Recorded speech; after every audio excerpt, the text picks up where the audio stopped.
열정과 낭만의 나라. 뜨거운 태양만큼이나 강렬한 매력이 있는 곳 스페인. 그런데 스페인은 이런 게 있다고? 그동안 알려지지 않은 순교의 역사가 이곳에 숨겨져 있다는데요. 여기서 흘러내리는 모든 피가 어디로 갔을까요? 목숨을 걸고 신앙을 지켰던 믿음의 선조들. 그러나 지금 스페인의 복음 화율은 처참한 상태.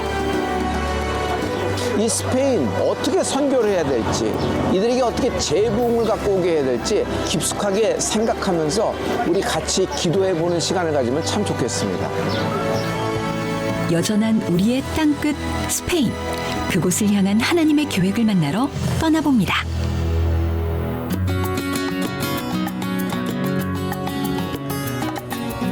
스페인에서 바울을 만날 수 있는 곳이 있다? 이 타라고나는 사도 바울이 만약 로마에서 이베리아 반도 당시 땅끝이죠 왔다 그러면 아마 타라고나 항구 도시로 들어왔을 가능성이 굉장히 높아요. 바울의 전도 여정을 살펴보면 안디옥 교회에서 안수를 받고 성령의 인도하심을 따라 떠났던 1차 선교 여행. 새로운 동역자 실라와 디모데를 만나 다양한 사역을 수행했던 2차 선교 여행. 갈라디아와 부르기아 땅을 돌며 복음을 전한 3차 선교 여행까지 이어졌는데요. 성경에는 기록되어 있지 않지만 여러 자료와 전승 기록을 볼 때 바울이 4차 선교 여행으로 스페인에 왔을 가능성을 확인할 수 있었죠. 사도 바울의 그 느낌까지는 아니더라도 우리도 뭔가 그런 어떤 새로운 또 선교적인 측면에서 하나님이 어떤 확장성을 갖고 계시는지 그런 의미를 느껴볼 수 있는 좋은 시간이 될 수 있을 것 같아요. 사도 바울의 선교 흔적을 따라가며 하나님이 우리에게 어떤 선교적 비전을 주시는지 기대하는 마음으로 찾아가 봤습니다.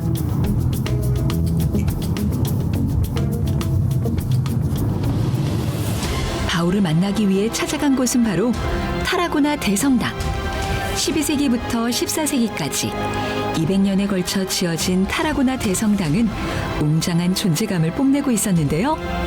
바울의 설교를 듣고 회심한 제자 데클라의 이야기부터 바울의 동상과 기념 예배당까지 찾아볼 수 있다고 하니 벌써 마음이 설레옵니다. 스페인에서의 사도 바울의 흔적을 볼 수 있다는 것 자체가 와, 이건 그냥 조금 여기도 추가되었다 정도가 아니라 하나님이 복음을 폭발시킨 거죠. 드디어 성당 안으로 발걸음을 옮겨보는데요. 길고 높은 형태의 예배당 안. 긴장감과 고요함 속에서 평안함과 경건함도 함께 느낄 수 있었는데요. 스테인드 글라스 사이로 내려오는 빛은 마치 천국에서 내려오는 빛처럼 아름답습니다. 종교의 힘은 무엇일까요? 오래도록 정성스럽게 새겼을 화려한 제단. 그리고 예배당을 봉헌한 인물의 묘는 이곳에 남아 많은 사람들에게 울림을 주고 있습니다. 이 중앙 제단을 이제 돌면은 사도 바울이 이곳에서 어떻게 복음을 전했는지 또 말씀을 누구에게 했는지 이런 장면들이 있을 거예요. 애타게 사도 바울을 찾아 헤매는데 이거.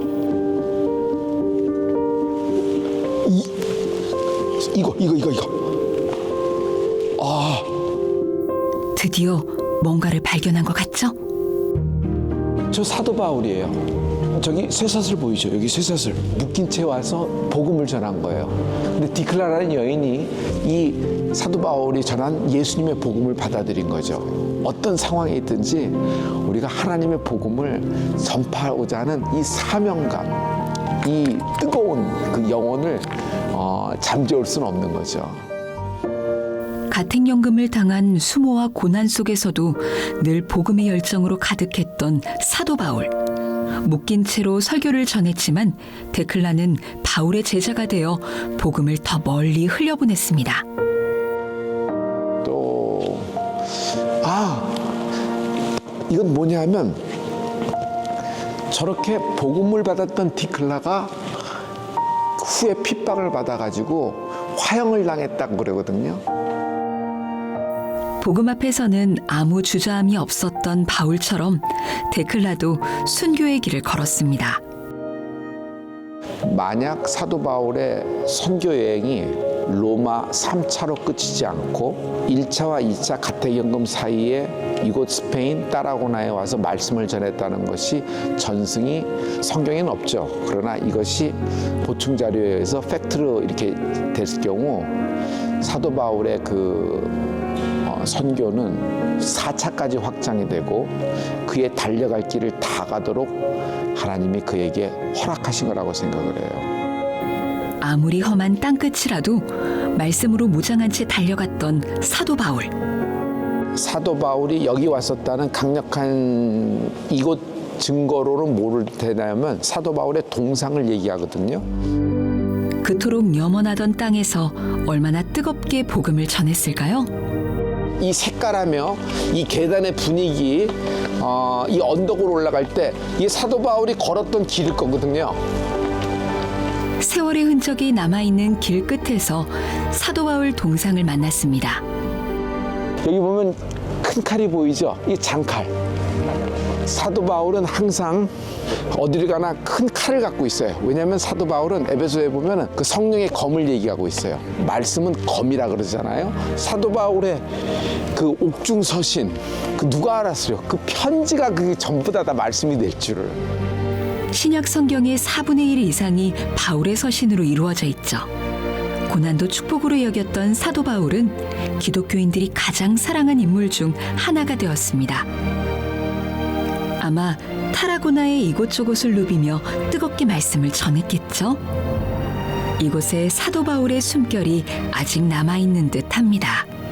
우리에게는 유적지가 아니고 이게 선교의 현장이잖아요. 우리에게는 무슨 박물관에 있는 무슨 멋진 그림 장면 보는 것이 아니라 복음의 역사를 보고 있잖아요. 선교의 역사. 이게 성령의 역사죠.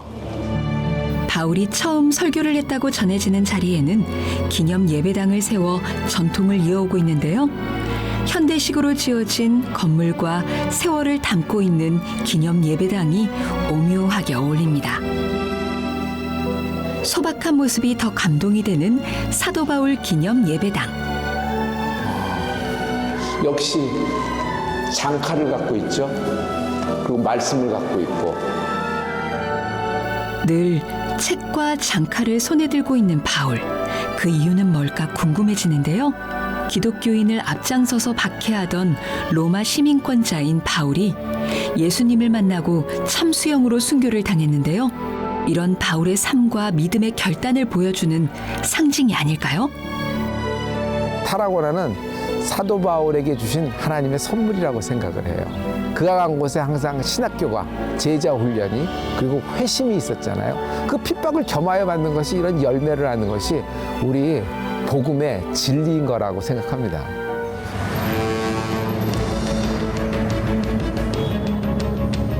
스페인을 알아가는 여정 속에서 하나님을 향한 믿음의 사람들도 만날 수 있었는데요. 먼저 스페인을 대표하는 건축가 가우디.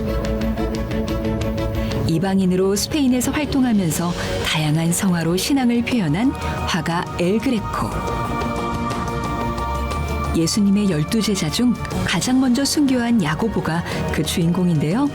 삶으로 믿음을 표현했던 세 사람의 발자취를 따라가 볼까요? 가우디의 그 천재성이 펼쳐진 곳이 이 바르셀로나죠. 근데 그 가우디의 그 천재성의 영감의 그 대부분이 자연하고 그 믿음이니까, 하나님의 말씀이니까, 이제 그 모든 이제 건축의 이제 철학이 전부 다 성경적인 베이스가 됐다는 것이, 가우디가 기도하고 더 하나님께 매달렸을 테니까 하나님이 많이 이제 그걸 펼칠 수 있도록 여러 가지 하나님의 도우심이 있었을 거라고 나는 생각해요. 가우디 신앙의 결정체, 하나님을 향한 마음을 건축으로 표현한 사그라다 파밀리아 성당으로 가봅니다.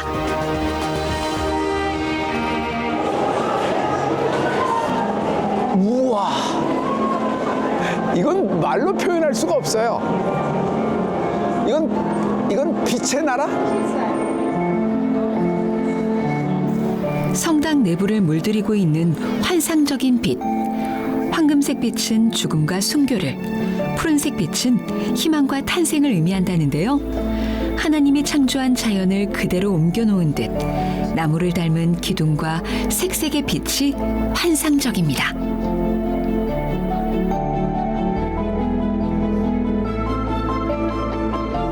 빛이 들어오는 에덴 동산, 생명이 부유와 은혜와 결실과 능력의 강이 발원하는 에덴 동산, 그것을 표현하고 있는 것 같아요.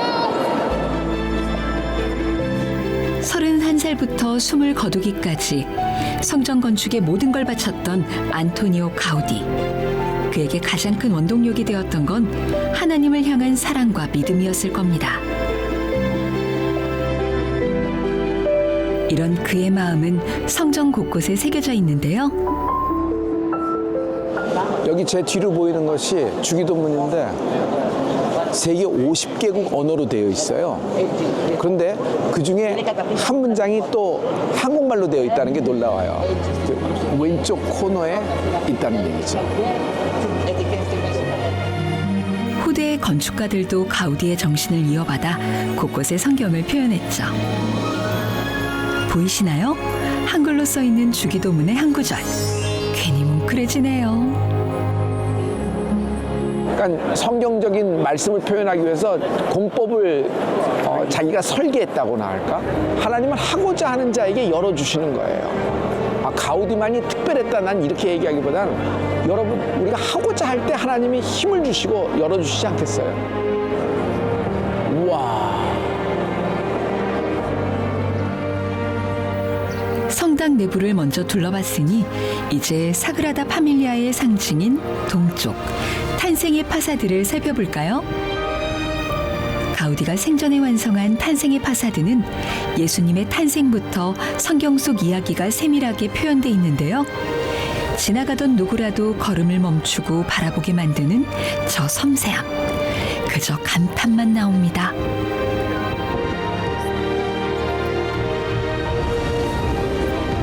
파밀리아, 여기 동쪽 파사드, 이 동쪽 벽면이 중요한 것은 가우디가 생전에 이것을 만든 거예요. 예수님의 탄생에 대해서 표현했는데 그냥 여러분 보면 알겠지만 그냥 돌에 새겨진 성경, 또 하나는 어떤 글을 못 읽는 서민도 성경을 이해할 수 있도록, 또 이렇게 믿음이 생길 수 있도록 최선을 다한 그 모습을 볼 수 있어요. 가우디는 위대한 건축가이기 이전에 성실한 믿음의 사람이었습니다. 그의 인생에는 예수님밖에 없는 것 같아요. 다 예수님에게 꽉 차 있어요. 가우디는 혼자였잖아요, 끝까지. 또 자기가 성장하면서 받았던 모든 영감을 그 예수님의 복음을 표현하고자 다 사용한 것 같아요. 그래서 그의 삶이, 저는 이게 선교적인 삶 아니었을까 생각해요. 가우디 옆에는 평생 친구이자 돕는 손길이 있었는데요. 바로 바르셀로나의 신흥부자였던 구엘 백작입니다. 그의 후원으로 건축된 구엘 공원 역시 자연의 결 위에 가우디의 독특한 건축 기법을 더해 하나의 작품을 만들어냈죠. 스페인 가톨릭의 총본부 톨레도 대성당에는 미술관이나 박물관이라고 해도 충분할 만큼 많은 작품들이 있었는데요. 그 중에서도 엘 그레코의 작품이 우리의 마음을 사로잡았더랬죠. 예수님의 중심으로 12제자의 그 초상화를 이렇게 엘 그레코가 그려놨어요. 엘 그레코는 예수님의 12제자들을 특징적으로 잘 표현했는데요. 천국의 열쇠를 쥐고 있는 베드로, 순례자의 복장을 하고 있는 야고보 등 그들의 삶을 그림 안에 녹여냈습니다.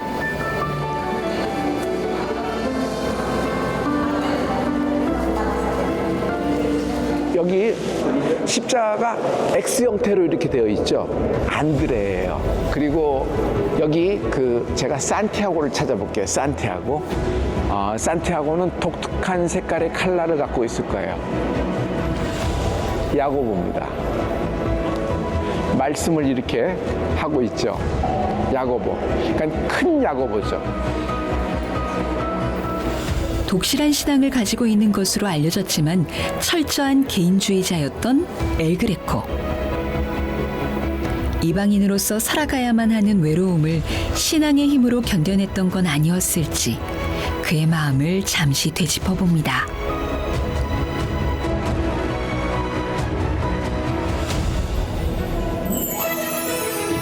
스페인 성지 순례의 종착지이자 지금도 많은 순례자들의 발길이 이어지는 곳.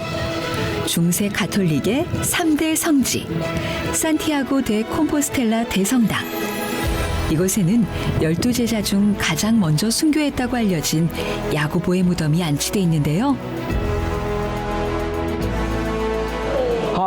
이게 야고보의 시신이 안치되어 있는 곳이에요. 야고보의 시신이 있는 대성당에 들어와 있어요.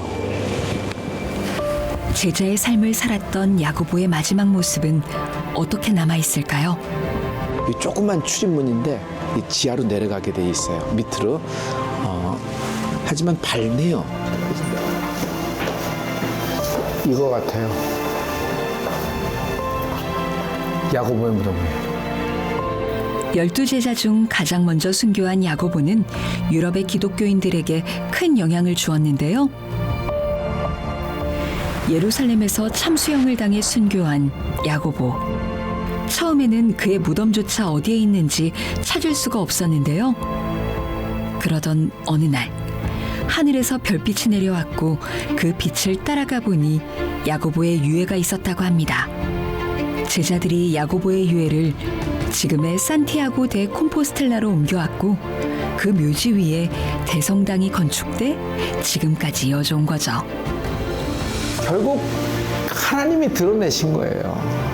또 스페인을 통하여서 또 중남미로 지중해 시대가 또 대서양 시대로 뻗어나갈 수 있도록 하나님이 이 인물을 쓰셨어요. 이후 야고보는 국토 회복 운동의 상징적 존재가 되었고 수많은 순례 행렬이 이어졌죠. 스페인에 왔을 때 역사적으로, 신학적으로, 캐톨릭의 나라, 유물, 유적 이런 걸 많이 생각했었는데 스페인의 목사가 돼서 와보니 여기는 순교의 현장이에요. 그 모든 역사적인 포인트는 주의 복음과 함께 움직인, 세계를 움직인 하나님의 손길이에요. 맞아요. 이슬람과 가톨릭, 기독교가 여러 차례 권력 다툼을 하며 수많은 굴곡의 역사를 써내려온 스페인. 때문에 가슴 아픈 종교 재판과 순교의 아픔이 새겨져 있는 곳이기도 한데요. 예수를 믿는다는 이유만으로 목숨을 잃어야 했던 옛 믿음의 선조들. 원형 경기장 역시 순교 학살의 장소로 사용됐던 곳이기도 합니다. 스페인은 초기에 복음을 받아들여서 이렇게 성장하기 시작하고 캐톨릭 국가가 됐죠. 반면에 아랍의 문화가 들어와서 그 피리를 불고 사람들이 무슬림 옷장을 입고 시장터를 돌아다닙니다. 그 벨리 댄스가 어디서 나왔어요? 무슬림의 문화예요. 그러니까 이슬람이 들어와서 이슬람의 개종을 강요하진 않았지만은 문화적으로 동화를 시킨 겁니다. 지금은 관광객들로 북적이는 마요르 광장 역시 악명 높은 종교 재판이 열렸던 곳이기도 하죠. 그런데 더 가슴 아픈 건 많은 순교자들의 피 흘림에도 불구하고 스페인은 여전히 땅끝으로 남아있다는 사실입니다. 스페인 전체 기독교 인구는 뭐 너무 작죠. 실질적으로 2% 미만이고 그중에도 개신교도는 2단으로 지금도 이들이 단정지어 얘기하고 있어요. 그러니까 조사에도 잡히지 않을 정도의 극소수의 사람들입니다. 이것이 지금 스페인의 현실이에요. 이들이 영적으로 깨어나야 됩니다. 예수님의 복음을 한번 받았던 사람들인데 다시 한번 이들을 흔들어 깨울 필요가 있는데 하나님이 한국인을 쓰지 않겠어요?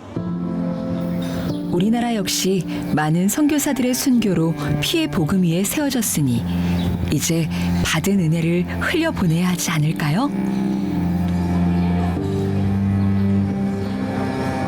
바로 여기예요. 여기 콜레존 델라 인쿠이시시온이란 말이 있죠. 그러니까 이 길에는 유대인들이 지나갔습니다. 종교개혁 이후에는 우리 그리스도인들, 개신교인들이 여기를 잡혀가는 겁니다. 다 같이 싸잡아서 종교재판에 회부하고 그 종교재판에서 혐의를 씌워서 그냥 예수 믿는다는 것 하나, 너는 이단이라는 것 하나 때문에 화형에 처하고 단두형의 이슬로 끝내버리는 겁니다. 그래서 이곳은 고난의 현장, 핍박의 현장이에요. 곳곳에 배어 있을 순교자들의 붉은 피, 그 아픔을 함께 느껴봅니다.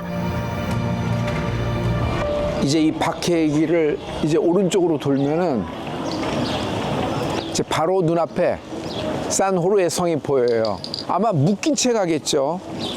발에 뭐 쇠사슬로 묶이고 뭔가 씌웠겠죠. 뭐 눈도 가리고. 그러니까 이건 이제 죽음의 길이에요. 동시에 이 박해의 길에서 이 과달기비르 강이 만나고 있어요. 바로 이 강을 지나면서 종교재판소로 올라가니까 영국 웨일즈의 토마스 선교사가 참수형을 당한 거 기억하시죠? 많은 선교사님이 왔다가 어디 묻혔어요? 한강의 양화진에 이렇게 잠들어 계시잖아요. 순교의 현장에는 왜 항상 강물이 흐르는 걸까요? 한국에도 순교의 피가 흐르는 강이 있다는 것을 알고 계신가요? 바로 한강입니다.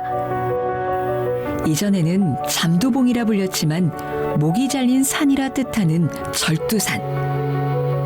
150여 년 전 우리나라에도 잔인했던 순교의 사건이 있었죠. 프랑스 선교사 9명과 교인 8천여 명을 처형한 병인 박해. 서양 세력의 적대적이었던 흥선대원군은 교인들에게 모든 죄를 뒤집어 씌우고 탄압하기 시작했는데요. 수많은 사람들이 양화진에서 잔인하게 죽임을 당했고 순교의 피로 붉게 물들었던 한강은 지금도 그 역사를 품고 흐르고 있습니다. 한강이 그 양화진의 증인인 것처럼 대동강이 저메인 토마스의 증인인 것처럼 이 과달기비르 강이 기독교인의 마지막 박해 순교의 증인이 되는 거예요. 다시 스페인을 믿음의 눈으로 볼 때 여러분 재발견해 보십시오. 하나님을 발견하게 될 겁니다. 화려함 뒤에 감춰져 있던 순교의 역사를 다시 바라보게 되는데요. 우리의 복음을 피의 복음이라 그러잖아요. 역시 고난을 겸하여 받지만 고난이 고난으로 끝나지 않고 이렇게 하나님의 승리, 나는 죽지만 하나님의 승리, 그리고 주님이 나를 갚아주시는 그런 굉장한 인정하시는 듯한, 그들을 칭찬하시는 듯한 소리가 들리는 듯했어요. 순교의 증인은 과달키비르 강을 따라 복음이 흘러 들어가기를 기도하겠습니다.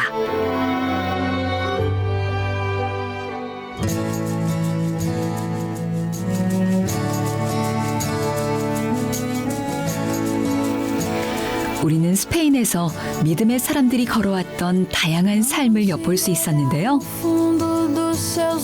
삶의 모양도, 삶의 방향도, 삶의 길도 모두 제각각이죠. 누구 하나 같은 삶을 사는 사람은 없습니다. 순례길 역시 아스팔트길, 비포장 도로길, 풀밭길, 오르막길처럼 다양한 길을 선택해야 하는 순간이 오는데요. 어떤 길을 선택하든 우리가 어떤 마음으로 길을 걷고 어떤 믿음으로 나아가느냐에 따라서 그곳이 꽃길이 될 수도 있고 흙먼지길이 될 수도 있는 것이 아닐까요? 여러분은 어떤 마음으로 이 길을 걸으시겠습니까?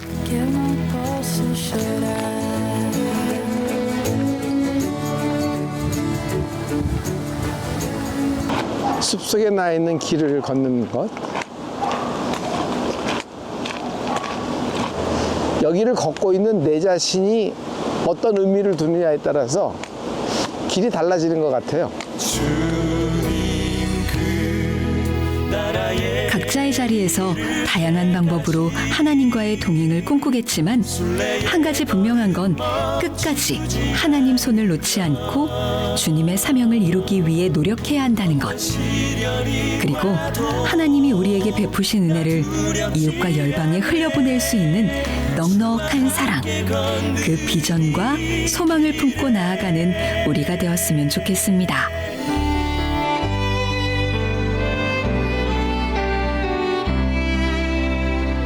저는 마지막에 하나님이 영적 이스라엘로 우리 대한민국을 쓸 거라고 확신합니다. 우리는 피의 복음 위에 교회가 세워졌잖아요. 순교의 핏뿌림 위에 세워진 교회이기 때문에 유일하신 하나님에 대해서 예수님에 대해서 타협이 없어요. 순교를 각오하고 있는 한국인들이 얼마나 많아요. 마지막 때. 우리가 다시 한번 복음, 성령 하나님을 전할 수 있는 기폭제가 될 수 있을 거라고 생각해요. 창조의 하나님께서 지으신 놀랍고도 너무나 아름다운 매력적인 나라 스페인. 하나님께서 행하실 일은 알 수 없지만 이제는 선교의 눈으로 바라봅니다. 스페인 곳곳에 남아있는 믿음의 흔적, 그리고 헌신과 희생. 그 핏값은 절대로 헛된 것이 아니었음을 후대인 우리가 증명해야 할 것입니다. 한 사람 한 사람의 기도가 모여서 복음 회복의 물결이 일어나기를 간절히 바라봅니다.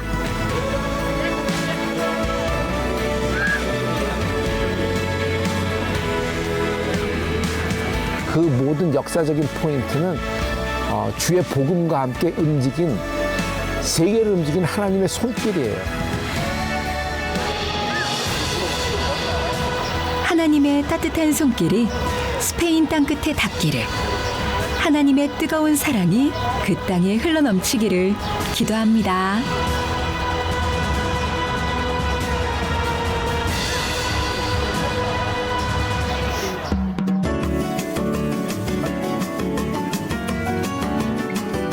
잠깐 기도하겠습니다. 아버지, 굿TV를 통하여 주의 복된 소식, 복음이 땅끝까지 이르게 될 줄 믿습니다. 예수님 이름으로 축복하고 기도했습니다. 아멘. 제가 그 기도 나올 때까지 기다렸습니다. 아, 그래요? 아니, 근데 성령님이 시키셨어요. 아, 네. 기적을 이룰 줄 믿습니다. 아멘. 감사합니다. 고맙습니다.